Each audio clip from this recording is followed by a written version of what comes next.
Hello students. Communication skill in English subject की इस video series में आज हम लोग डिस्कस करेंगे non verbal communication. Non verbal communication means communication जिसमें शब्दों का प्रयोग नहीं होता, जिसमें लैंग्वेज का प्रयोग नहीं होता।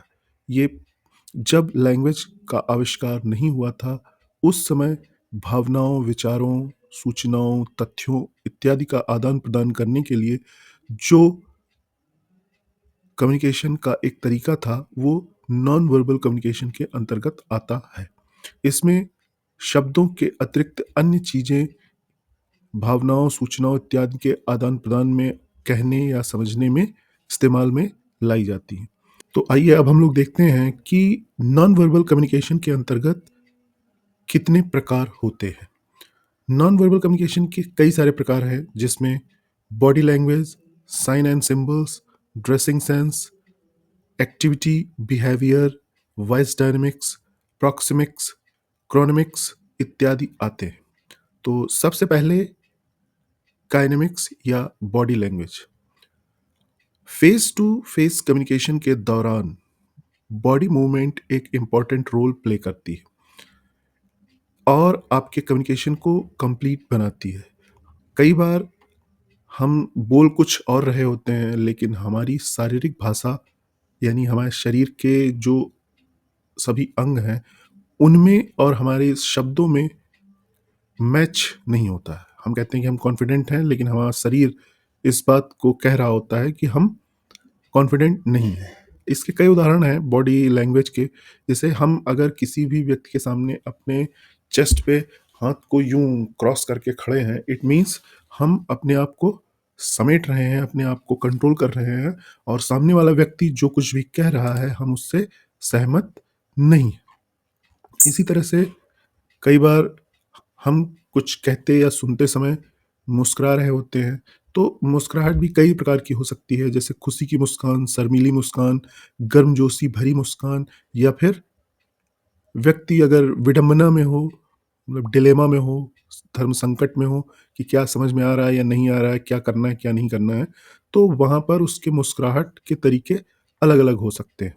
इसी तरह से जब आप अपनी उँगलियों को थपथपा रहे हैं किसी मेज पे या उस पे किसी से बात करते समय, इट मीन्स कि आप जो है या तो मतलब एक्साइटेड हैं, अधीर हैं या घबराए हुए हैं और आपकी ये आदत दूसरों को परेशानी में डाल सकती है।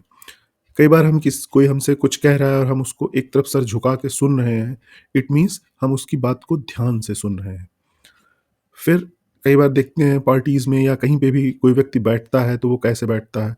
अगर वो पैरों को टखने के पास एक दूसरे को क्रॉस करके बैठा हुआ है, इट मीन्स कि वो जो है कुछ छिपाने की कोशिश कर रहा है।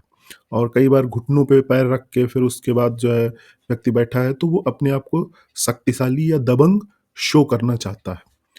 इसी तरह से बात करते समय सर खुजाना या बालों पे हाथ फेरना, ये चीज़ें आपकी अ, आपकी हिचकिचाहट को दर्शाती हैं, आपके परेशानी में होने की स्थिति को दर्शाती हैं। आप अपने कान खुजला रहे हैं, इट मीन्स आप अनिर्णय की स्थिति में हैं। इसी तरह से आप प्रॉपर आई कॉन्टैक्ट नहीं कर रहे हैं अपनी कुछ बात को कहते समय, इट मीन्स आप झूठ बोल रहे हैं। तो इसी तरह से कई सारी जो है सिम्पटम्स हैं, कई सारे लक्षण हैं जिनसे व्यक्ति की इनर सिचुएशन का, उसके बातों और उसकी माइंडसेट में क्या अंतर है, मतलब वो सोच क्या रहा है और कह क्या रहा है, इसमें अंतर समझ में आता है।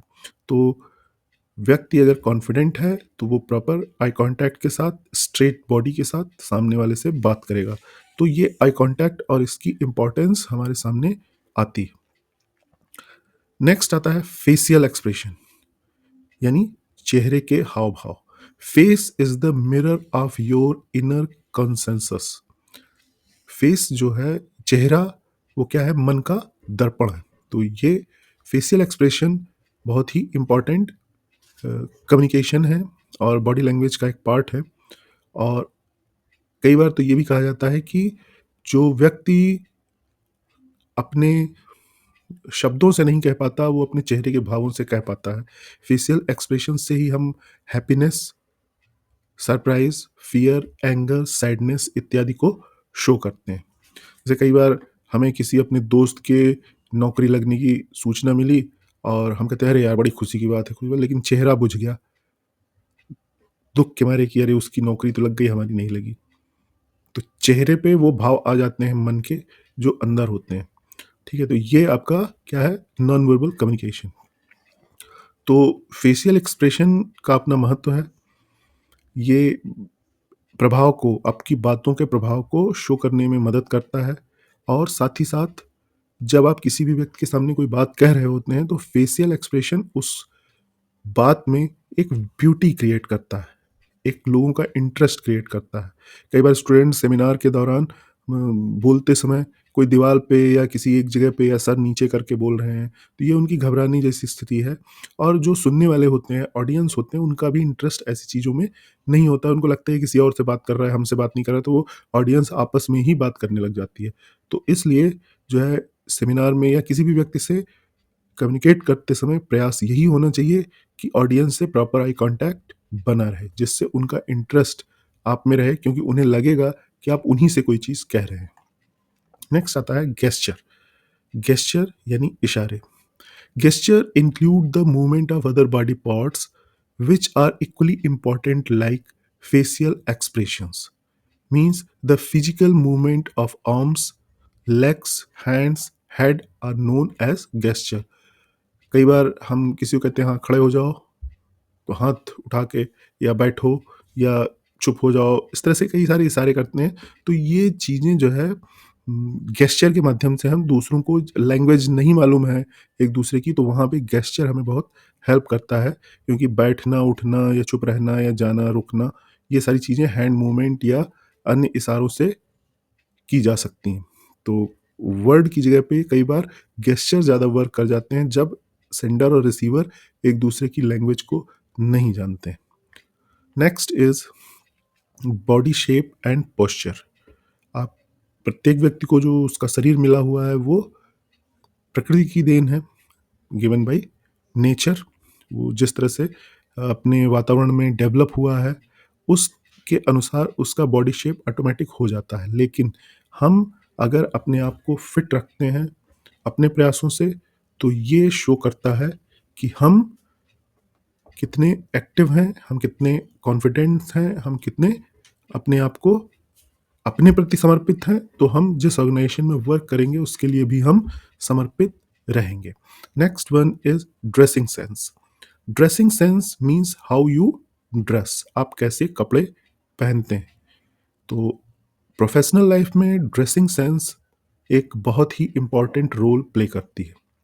आपके द्वारा किया गया आपके ड्रेस का, आपके आउटफिट का सिलेक्शन आपकी पर्सनालिटी को और स्टैंडर्ड ऑफ टेस्ट को शो करता है। यदि हम कहीं घूमने फिरने जा रहे हैं तो वहाँ पर हम कैजुअल वेयर पहनते हैं, जबकि प्रोफेशनल लाइफ में किसी वर्किंग प्लेस पे हम फॉर्मल ड्रेस में होते हैं, वर्किंग प्लेस पे हम फॉर्मल ड्रेस में होते हैं, जबकि पार्टीज में जब हम जाते हैं तो पार्टी वेयर ड्रेस में होते हैं। तो हम किस तरह के कपड़े किस सिचुएशन में पहनते हैं ये हमारी पर्सनालिटी को दर्शाता है। नॉर्मली प्रत्येक व्यक्ति को अब चाहिए कि वो अपनी प्रोफेशनल लाइफ में सिंपल और सोबर ड्रेस पहने, शांत दिखने वाले कलर के कपड़े जो फिट हों, न ढीले हों, न बहुत ही चुस्त हों, जिससे कि आपको काम करने के दौरान अलर्टनेस का भी अनुभव हो और साथ ही साथ वो आपके ऊपर भड़कीला ना लगे। ड्रेसेस का कलर ऐसा होना चाहिए जो देखने वाले की आंखों में चुभे ना। नॉर्मली प्लेन वाइट या स्काई ब्लू कलर के शर्ट्स ज़्यादातर स्टैंडर्ड फॉर्मल वियर में आते हैं और डार्क कलर के trousers. Next non verbal communication is voice dynamics. हम जिस समय बोल रहे होते हैं तो बोलने के दौरान हमारी आवाज़ में उतार चढ़ाव, पिच, किस बात पे हम ज़्यादा जोर देते हैं, वॉल्यूम, स्पीकिंग स्टाइल, ये सब वॉइस डायनेमिक्स में आती हैं। तो हम जिन शब्दों पे ज़्यादा जोर देना चाहते हैं, जिस सेंटेंस को ज़्यादा जोर दे के कहना चाहते हैं, एम्फेसिस करके कहना चाहते हैं, उस पर उसको हम ज़्यादा तेज़ी से कहते हैं। जिसको हम नॉर्मल तरीके से कहना चाहते हैं, उसको दनादन दनादन कहते चले जाते हैं। तो शब्दों से वास्तविक स्थिति का भी पता चलता है। जैसे अगर हम बोलते हैं कोई सेंटेंस कि वह व्यक्ति बहुत धीरे-धीरे आ रहा है, इसका मतलब वो वाक़ई में बहुत धीरे आ रहा है। अगर हम कहें कि नहीं वो आदमी तो बड़ा धीरे-धीरे आ रहा है, तो इसमें जो वॉइस की स्पीड है, बोलने की स्पीड है, वो अलग-अलग है। तो इससे सुनने वाले व्यक्ति के ऊपर प्रभाव पड़ता है कि हाँ, ये वाक़ई में जो कहा गया वही कहा गया या व्यंग था ये। कोई व्यक्ति जो है वो अगर वाक़ई में लेट आया है और हम उसको कहें कि आप बहुत धीरे-धीरे आए, तो मतलब वाक़ई में वो बहुत ज़्यादा धीरे आया है। और अगर बड़ा धीरे-धीरे आए हैं आप, तो इसका मतलब वो धीरे नहीं आया बल्कि तेज़ आया। Next is proxemics.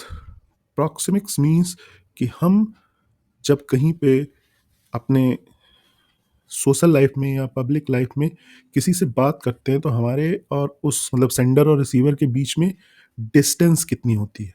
जैसे हम अपने बहुत ही करीबी व्यक्ति से बात करते हैं, फैमिली से, रिलेटिव्स से, तो उनके बीच उस समय हमारे और उसके बीच में लगभग 1 से डेढ़ फीट की दूरी होती है। ये फैमिली या बहुत ही क्लोज़ लोगों का स्पेस होता है। अगर कोई व्यक्ति 1.5 से 4 फीट के बीच में है, उससे हम बात कर रहे हैं, तो वो हमारा पर्सनल फ्रेंड सर्किल होता है। और अगर हम किसी से 4 से बाड़ा 12 फीट की दूरी पर से बात कर रहे हैं, 4 से 12 फीट की दूरी में रह के बात कर रहे हैं, तो वो हमारा सोशल स्पेस होता है। और अन्य लोगों से हम नॉर्मली कोशिश यही करते हैं पब्लिक स्पीकिंग में 25 फीट तक की दूरी या उससे अधिक की दूरी रख के बात करते हैं। तो प्रॉक्सिमिक्स का मतलब है कि हम किससे कितनी क्लोज़नेस रखना चाहते हैं। जितना अधिक क्लोज़ होगा वो व्यक्ति से हमारी डिस्टेंस बात करते समय उतनी ही उतनी ही कम होगी। तो next in next in non-verbal communication is chronemics. Chronemics means कि how you use time in communication.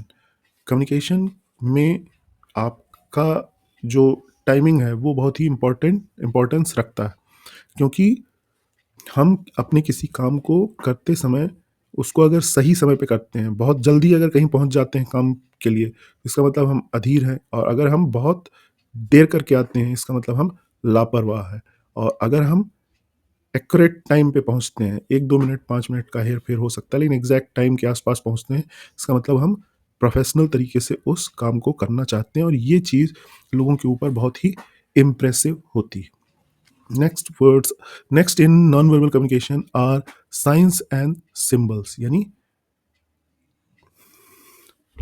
चित्र, निशान, सिंबल्स। सिंबल्स आप लोग अपने लाइफ में हर जगह देखते हैं, आउटडोर्स में, खासकर रोड साइंस या सिंबल्स अलग-अलग जगहों पे। तो ये कई बार वर्बल कम्युनिकेशन की अपेक्षा ज़्यादा बेहतर प्रभाव डालते हैं, क्योंकि ये ज़्यादा बेहतर तरीके से लोगों के ऊपर प्रभाव डालते हैं। जैसे हम लोग जो खतरे का निशान देखते हैं, जिसमें खोपड़ी बनी हुई होती है, क्रॉस में बोन्स लगी हुई होती हैं, जो और नीचे लिखा रहता है खतरा, तो वो चित्र जो है सामने वाले को एक बार सोचने का मौका देता है कि हाँ, जो है हम अगर जो काम के लिए मना किया जा रहा है वो काम करेंगे तो फिर कंकाल ही बचेगा। तो इस तरह से जो साइंस या सिंबल्स हैं, वो लोगों के ऊपर ज़्यादा इम्प्रेशन डालते हैं, जिस उद्देश्य से वो बनाए गए हैं। इसी तरह से स्पीड ब्रेकर का sign, turn left, turn right, तो रोड्स पे आपको बहुत सारे साइंस दिखते रहते हैं। और ये जो है साइंस सिंबल्स के माध्यम से मैसेज देने का प्रभाव किया जाता है। तो ये थे हमारे non verbal communication. Next video में हम लोग डिस्कस करेंगे principles of 7 Cs of communication, यानी कि 7 C's of communication. Thank you. Have a nice day.